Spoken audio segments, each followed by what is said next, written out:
You know what occasionally happens on the street when two people are walking down the sidewalk straight at each other, and they both decide to move to the right together, and then to the left together, and they somehow get stuck, and they can't pass each other.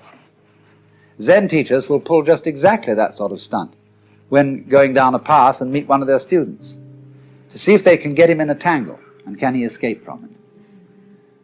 And you will find in everyday life that there is a very clear distinction between people who always seem to be self-possessed and people who are dithering and nervous and don't quite know how to react in any given situation, always getting embarrassed because they have their life too strongly programmed.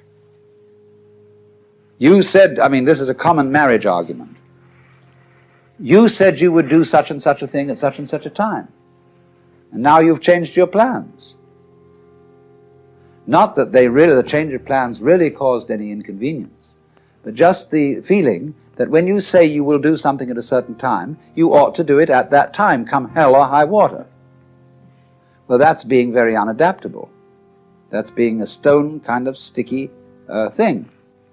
If it, after all, doesn't matter when we do it, and somebody is offended because the time has been changed, that's simply because they are attached to punctuality as a fetish.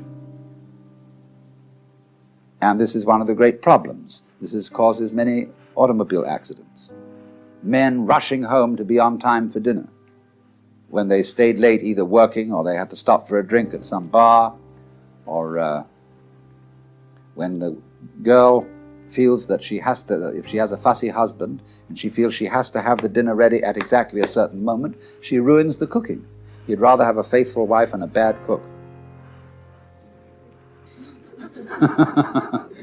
I hope I'm not treading on any toes.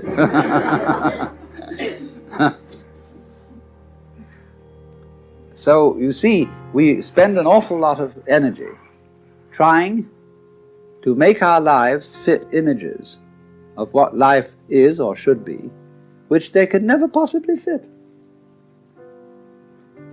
So, Zen practice is in getting rid of these images. But it's so explosive socially to do that, and it so worries people. They get vertigo, they get dizzy, they don't know which end is up. There was a very interesting dinner party once where a Zen master was present, and there was a geisha girl who served so beautifully and had such style that he suspected she must have some Zen training. And after a while, when she paused to fill his sake cup, he bowed to her and said, "I'd like to give you a present." And she said, "I would be most honored." And he took the iron chopsticks that are used for the hibachi, the charcoal brazier, moving the charcoal around. He picked up a piece of red-hot charcoal and gave it to her. Well, she had very long sleeves on her kimono. She whirled the sleeves around her hands and took the hot charcoal, withdrew to the kitchen, dumped it, and changed her kimono because it was burnt through. Then she came back into the room, and after a suitable interval, she stopped before the Zen master and bowed to him and said, "I would like to give you, sir, a present." And he said, "I would be very much honored." Of course, he was wearing a kimono, something like this. And so she picked up a piece of coal and offered it to him. He immediately produced a cigarette and said, "Thank you, that's just what I needed."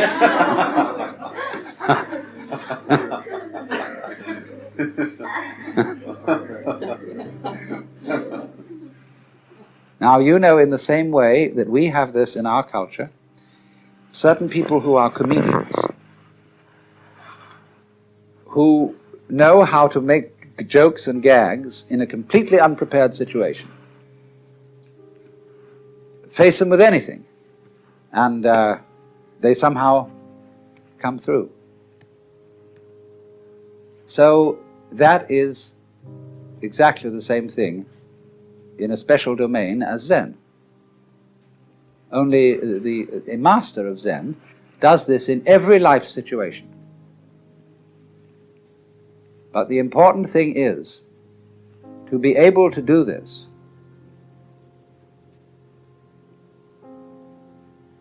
This is the secret.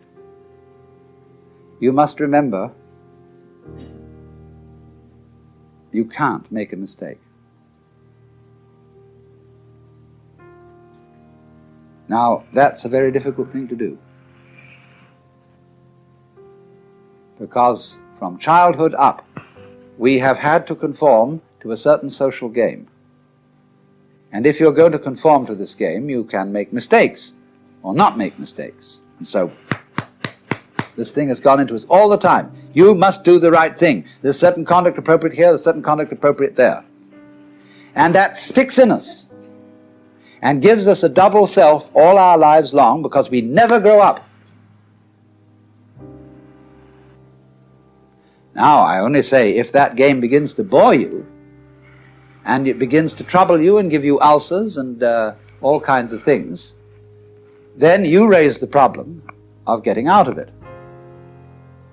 And therefore you start to become interested in things like Zen. That is simply a symptom of your growing in a certain direction, where you are tired of playing a certain kind of game. You are as naturally flowing in another direction as if a tree were putting out a new branch.